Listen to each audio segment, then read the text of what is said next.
Hi hello नमस्कार, मैं हूं नीलाक्षी कलिता और आप सबका एक बार फिर से बहुत बहुत स्वागत है वायन कंटेंट फैक्ट्री में।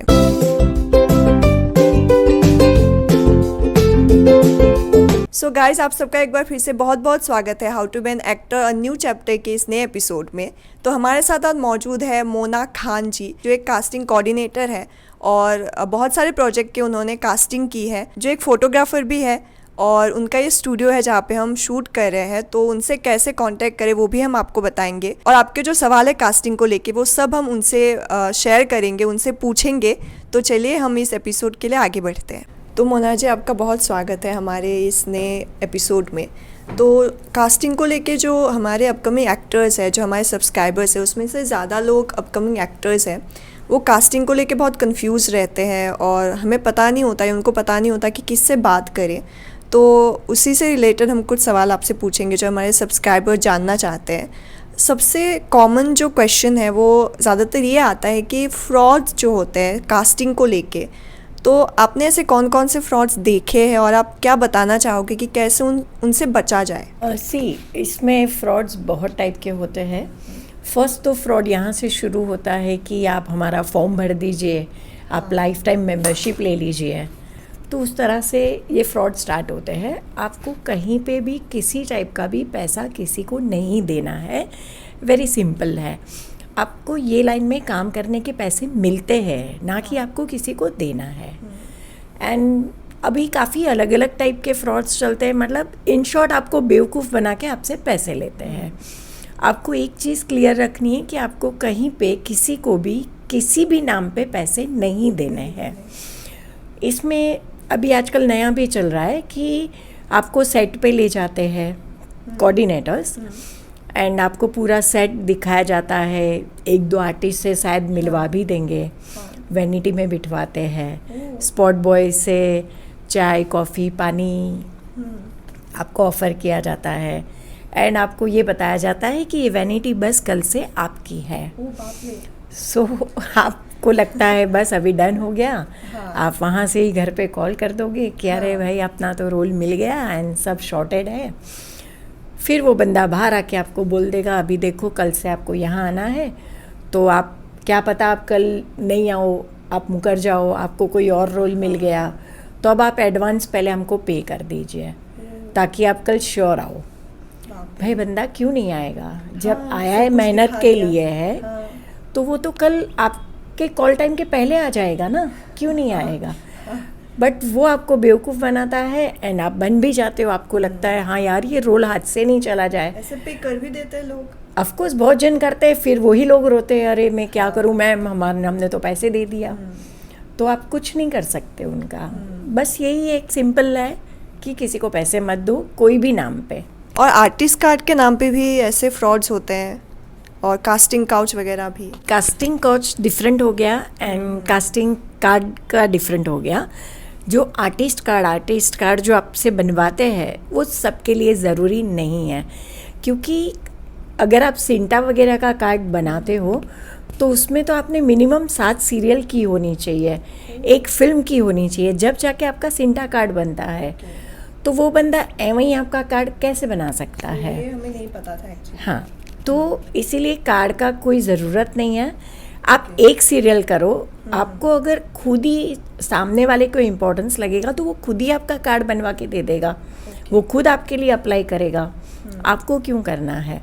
एंड फिर भी अगर बहुत जन डिमांड करेंगे कि नहीं बनवाना चाहिए, एक से काफ़ी जन ने बोल दिया, तो आपको यही माइंड में आएगा कि हमको चाहिए।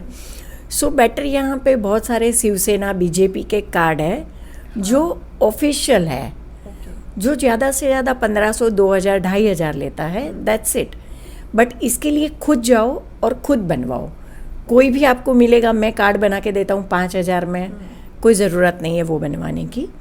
जो ऑफिशियल है, जो लीगल है, जैसे शिवसेना बीजेपी बहुत सारे ऐसे हैं, तो आप उनके पास जाके खुद जाके बनवा लो। एड्रेस आप सर्च करोगे गूगल पे मिल जाएगा। आर्टिस्ट कार्ड बनवाने के फ़ायदे क्या है? और आपने जो बोले शिवसेना का भी है, सिंटा का भी है, तो दोनों के प्राइस में बहुत डिफरेंस है। तो दोनों, अगर किसी ने सिंटा बनवाया, किसी ने शिवसेना बनवाया, तो दोनों में क्या डिफरेंस है? मतलब कौन से में ज़्यादा फ़ायदा है या कौन सा बनवाना चाहिए? सी स्टार्ट में तो जैसे मैंने बताया कि आपको कोई भी कार्ड बनवाने की ज़रूरत नहीं है, बट आपने जब तक इतना सीरियल नहीं किया होगा आपका सिंटा का कार्ड नहीं बनेगा। सो बेसिक तो आपको शिवसेना से ही चलाना है, शिवसेना या बीजेपी जो लोकल है उससे चलाना है, फिर आप कर लो, फिर आप सिंटा में जम कर सकते हो। बट पैसा ऑब्वियसली सिंटा में ज़्यादा है क्योंकि उसकी फैसिलिटी उसमें उतनी ज़्यादा है। हर एक जो कार्ड बनाता है किस लिए बनाता है कि आप कुछ सीरियल, फिल्म, एड, मॉडलिंग जो भी करते हो, अगर आपका पैसा पार्टी नहीं देती है, प्रोडक्शन नहीं देता है, तो वो आपका पैसा निकाल के देते हैं। बट आप सिंटा में रहने से आपको रोल मिलने का चांस वगैरह थोड़ा ज़्यादा बढ़ जाता है, बिकॉज एक टैग आता है कि ये सिंटा आर्टिस्ट है। और शिवसेना में भी वो मतलब जो फ़ायदे हैं सिंटा के कि पैसे निकलवाने के लिए या सीरियल्स के लिए, वो होता है शिवसेना या बीजेपी के कार्ड में भी? आपका पैसा अगर आप शिवसेना बीजेपी में हो तो ही अटकेगा, सिंटा आर्टिस्ट का पैसा नहीं अटकता है क्योंकि उन पे सिंटा का ऑलरेडी स्टैंप लग गया। उनको पता है कि अगर हमने कुछ भी फ्रॉड किया या हम कुछ भी गलत करते हैं तो सिंटा वाला सीधा प्रोडक्शन हाउस में पहुंच जाएगा। हमारा दूसरा जो बहुत ही कॉमन क्वेश्चन है वो है कास्टिंग काउच। तो कास्टिंग काउच एक रियलिटी है इंडस्ट्री की, और उस चीज़ से कैसे बचा जाए और कैसे पहचाना जाए कि कुछ गलत होने वाला है? कोई भी इंडस्ट्री में आप चले जाओ, कोई भी इंडस्ट्री सही नहीं है। हर इंडस्ट्री जब तक सही है जब तक आप सही हो। अगर आप किसी को उंगली दोगे तो हाथ तो यहाँ कोई भी पकड़ लेगा आपका। और कोई भी इंडस्ट्री हो, आजकल लड़का हो या लड़की, सबके लिए ही गलत है। हर एक का मिसयूज़ हो सकता है, तो अलर्ट आपको रहना है। अब आप कोई इतने बच्चे नहीं हो, आप इंडस्ट्री में आने जा रहे हो, तो आपको सारे इसके सब प्रॉज एंड कॉन्स सब मालूम होने चाहिए कि आप किस तरह से कैसे क्या एंटर कर सकते हो। ज़रूरी नहीं है कि आप पहले खुद बैड एक्सपीरियंस लो फिर सबको गाते फिरो, एंड फिर आपके साथ बैड एक्सपीरियंस होना ज़रूरी नहीं है ताकि आप सीखो और नेक्स्ट वो नहीं करोगे। ऐसा मत करो। सिंपल, अगर आप इसमें नहीं फंसना चाहते हो तो एक सिंपल चीज़ है कि कभी भी किसी के लिए अवेलेबल मत रहो। अवेलेबल का मतलब होता है कि कोई भी कास्टिंग वाला आपको कॉल किया, क्या कर रहे हो, फ्री हो, लंच करते हैं, डिनर करते हैं, भैया क्या ज़रूरत है।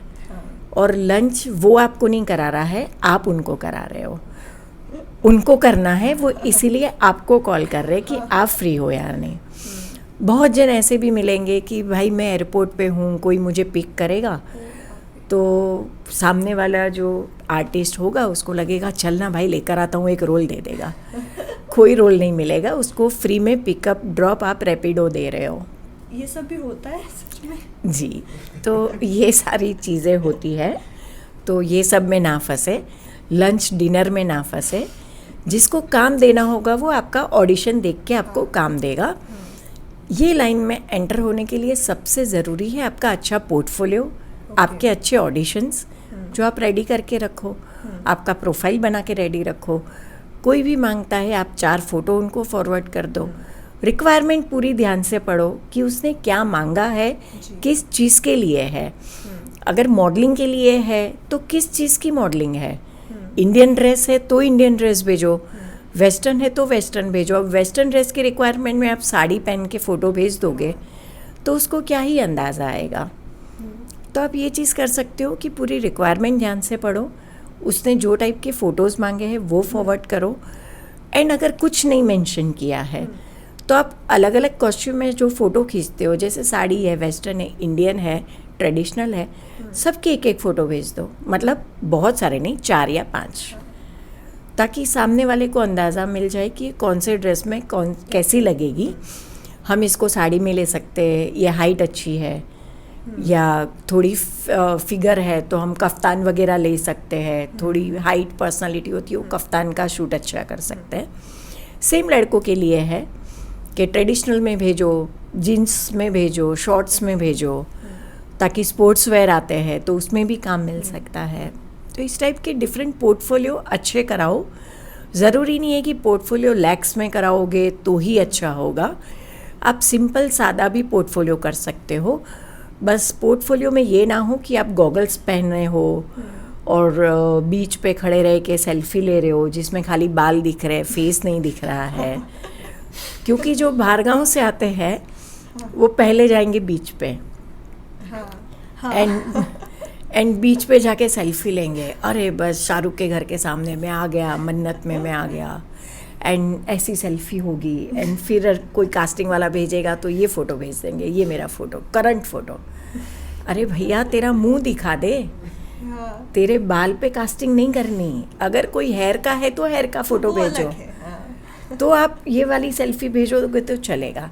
बट जब आपको देखना है तो आपका फेस प्रॉपर दिखे वो भेजो, चाहे दांत आगे पीछे, आँख टेढ़ी मेढ़ी है, नाक छोटा बड़ा है तो भी भेजो, क्योंकि रिक्वायरमेंट सबकी है।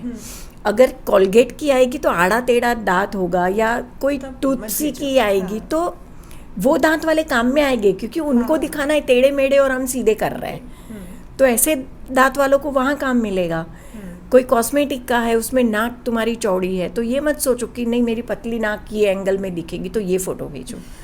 जो है वो भेजो, ताकि सामने वाला वो रिक्वायरमेंट के हिसाब से आपको बुला सके। काफ़ी का आता है लड़कों का कि ब्लैड लड़का चाहिए, थोड़े बाल कम हो, क्योंकि कोई हेयर सीरम का या हेयर ऑयल का होता है। अब लड़के वीक पहन के फ़ोटो भेजेंगे, अरे भाई उसको टकला चाहिए तो कम बाल वाला फ़ोटो भेज, क्यों बाल वाला भेज रहा है?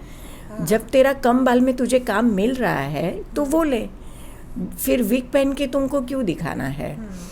इट मीन्स जो है वो नेचुरल रहो, है उसके हिसाब से। अगर आपके कम बाल है, आप विग पहनते हो, वेल एंड गुड, आप उसमें भी फ़ोटो रखो, लेकिन आप फ़ोटो दोनों भेजो कि मेरे कम बाल भी है, ज़्यादा भी है, आप बोलो तो लगा लूँगा। जैसे लड़के बियर्ड में भी भेज सकते हैं, विदाउट बियर्ड भी भेज सकते हैं। और लड़की को तो क्या है, विग पहन लिए, छोटे बाल लंबे बाल सब मिल जाता है। तो लड़कों का भी पूरा ब्लैड भी अगर उनको चाहिए तो वो कर सकते हैं विग लगा के। पोर्टफोलियो से रिलेटेड है हमारा नेक्स्ट क्वेश्चन है कि आपका खुद का स्टूडियो भी है, आप फोटोग्राफर भी हो, तो पोर्टफोलियो आपने जैसे बोला कि लैक्स में नहीं करवाना चाहिए, बट पोर्टफोलियो ज़रूरी है एक प्रॉपर, और फोटोशूट अगर करवाए तो कैसे करवाए, मतलब कौन से बजट तो मैं नहीं कहूँगी, सबके अलग अलग बजट है, बट कैसे फ़ोटोज़ होने चाहिए? इसमें क्या है कि बजट तो मेरे पास भी कम से लेके अच्छा बजट भी है, लेकिन जैसे मैंने बताया आप लैक्स वगैरह में मत जाओ। उससे क्या होगा, लैक्स में पोर्टफोलियो तो हो जाएगा पर आप फ़ोटो में रियल नहीं दिखोगे।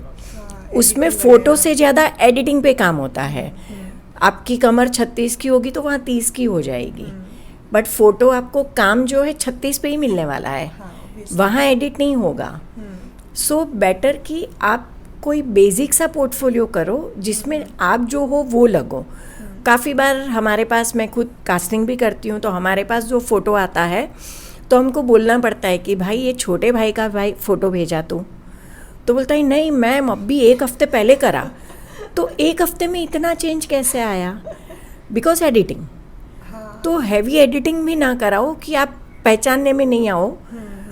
काफ़ी बार डायरेक्ट पहुंच जाते हैं, फ़ोटो से सिलेक्ट हो जाते हैं, तो प्रोडक्शन हाउस चले जाते हैं, तो बोलते हैं मैम आपको तो हमने नहीं बुलाया। तो बोलते हैं भाई फ़ोटो तो आपकी है। कन्फ्यूज़न मत क्रिएट करो, आप जो हो वो दिखो। इसीलिए एक अच्छा सा पोर्टफोलियो हो जिसमें आपके सब लुक कवर हो। ट्रेडिशनल है, साड़ी है, इंडियन है, वेस्टर्न है, पार्टी वेयर है। यू नेवर नो कि आपको कौन सा रोल मिलेगा। आप आए हो काम करने तो आपको कोई भी रोल ओके है। आप आपका खुद का फेस देखो, आपको खुद को ऑब्जर्व करो कि आप क्या दिखते हो। अगर आप में लीड मटेरियल है तो ही आप लीड के लिए ट्राई करो, और एल्स कोई भी रोल छोटा बड़ा नहीं होता है। एक छोटा रोल भी इंसान को बहुत आगे लेके जा सकता है। आपका जैसे स्टूडियो है, यहाँ पे भी पोर्टफोलियो शूट वगैरह होता है, तो अगर किसी को कांटेक्ट करना हो तो कैसे कांटेक्ट करें आपको? मेरी वेबसाइट एंड मेरा इंस्टाग्राम पेज भी मैं आपको दे सकती हूँ। तो आप वो लिंक में आपको मिल जाएगा, तो वो ले लीजिए। वहाँ पे मेरा एड्रेस मेंशन, आपको कांटेक्ट नंबर, हर एक चीज़ अवेलेबल है। बहुत रीज़नेबल प्राइस में हम आपका पोर्टफोलियो करते हैं, एंड हम आपको हेल्प भी करते हैं सब ऑडिशंस एंड कास्टिंग वगैरह के लिए। आपको कहाँ जाना है, कहाँ नहीं जाना है, कौन फ्रॉड है, कौन रियल है। तो हम जो भी लिंक है, जो भी एड्रेस है, सब डिस्क्रिप्शन बॉक्स में डाल देंगे। जिनको भी पोर्टफोलियो शूट करवाना हो या हेल्प चाहिए तो वो आप उनको कांटेक्ट कर सकते हो। सो हमारा नेक्स्ट सवाल है कि बहुत लोग कंफ्यूज हो जाते हैं casting director, casting assistant, casting coordinator, intern में, तो आप बेटर बता पाओगे उसके बारे में? जो एजेंसी होती है वो आपसे चार्ज लेगी ही लेगी कि हमारा रजिस्ट्रेशन करो, फिर हम आपके लिए काम ढूंढेंगे। तो ये एजेंसीज़ है, तो हम अवॉइड करते कि आप पैसा देके काम मत ढूंढने जाओ। काम तो इसमें ऐसा है कि आप एक बार एंटर होंगे तो एक दूसरे के कांटेक्ट से आपको मिल ही जाता है, तो ये ज़रूरी नहीं है। कास्टिंग डायरेक्टर और कास्टिंग कोऑर्डिनेशन में ये फ़र्क है कि कास्टिंग डायरेक्टर के हाथ में पूरा काम आता है, वो अपने नीचे रखते हैं कास्टिंग कोऑर्डिनेटर को कि आप हमको ये ऑप्शन से हमको ढूंढ के दो, फिर फाइनल वो कास्टिंग डायरेक्टर करेगा एंड फिर आगे प्रोडक्शन में जाएगा कि कौन इसमें शॉर्ट लिस्ट है। इसमें कमीशन होता है, मतलब कास्टिंग के जो कमीशन है, रजिस्ट्रेशन जैसे आपने बोला, तो कमीशन दे सकते हैं मतलब? कास्टिंग की फ़ीस अलग होती है, कास्टिंग चार्जेस अलग होते हैं एंड कास्टिंग कमीशन अलग होता है। क्या डिफरेंस है? सो आपको रजिस्ट्रेशन नहीं करना है, तो वो कास्टिंग का जो फ़ीस है वो आपको एडवांस में नहीं देनी है। कास्टिंग कमीशन आपको याद से देना है, बिकॉज क्या होता है कि कोऑर्डिनेशन में हमारे पास इतना काम रहता है कि हमको डेली मतलब इतना भी याद नहीं रहता कि हमने कितने बंदों को कहाँ कहाँ काम दिया है। तो ये आपका काम है कि याद से याद रखना कि मुझे किसने काम दिया एंड मुझे कितने का डील हुआ है। जितने का भी डील होता है आप उनको बंदे को सामने से कॉल करो कि सर आपने जो मुझे काम दिया था, या मैम आपने जो मुझे काम दिया था, मुझे पेमेंट मिल गई है, तो आपका मुझे QR कोड दे दो, या आप बताओ कहाँ मिलोगे, मैं आके आपको पैसे दे के जाती हूँ या जाता हूँ।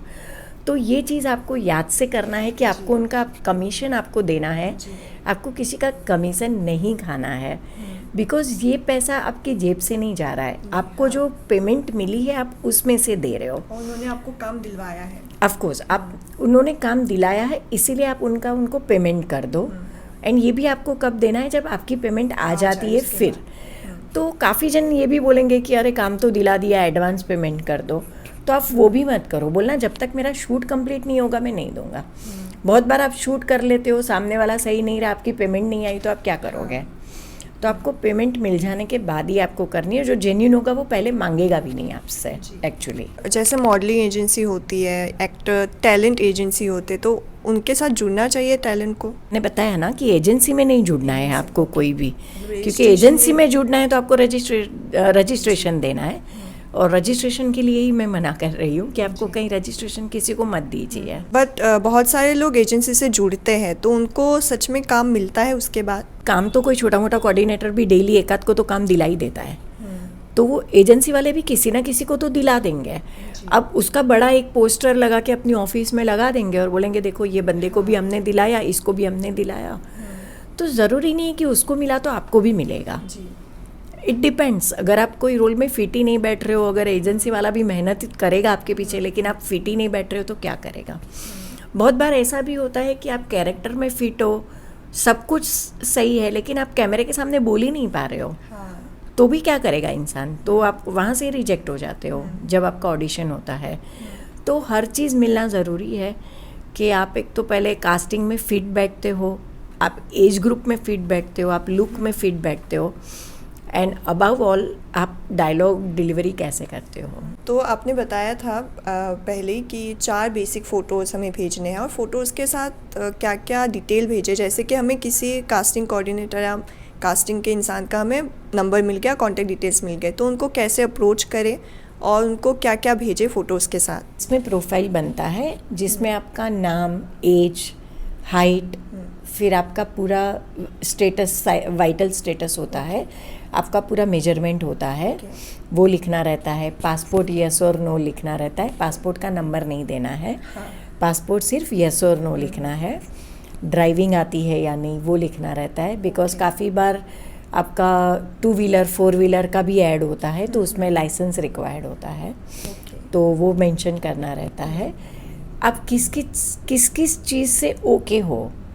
काफ़ी लड़कियां शॉर्ट ड्रेसेस में ओके नहीं होती है, काफ़ी एक्सपोज में ओके नहीं होती है, तो आप नोट ओके लिख सकते हो सामने कि या क्या क्या चीज़ में ओके हो, सिर्फ वो लिखो ताकि वो दूसरा समझ जाएगा कि भैया ये चीज़ में वो ओके नहीं है।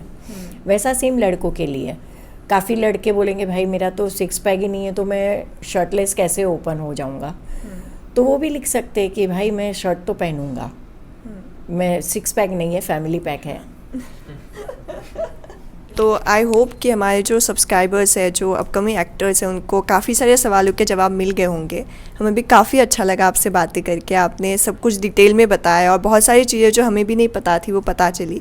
तो thank you so much Mona ji हमारे चैनल में आने के लिए और हमारे इस सीरीज़ में जुड़ने के लिए। Thank you so much. Thank you. I hope आपको ये वीडियो अच्छा लगा होगा। अगर ये वीडियो अच्छा लगा है तो इसे लाइक कीजिए, शेयर कीजिए और हमारे चैनल YN कंटेंट फैक्ट्री को सब्सक्राइब कीजिए। हम आपसे मिलेंगे जल्दी एक नए वीडियो में। तब तक stay happy, be connected, stay positive. Thank you so much. Bye bye.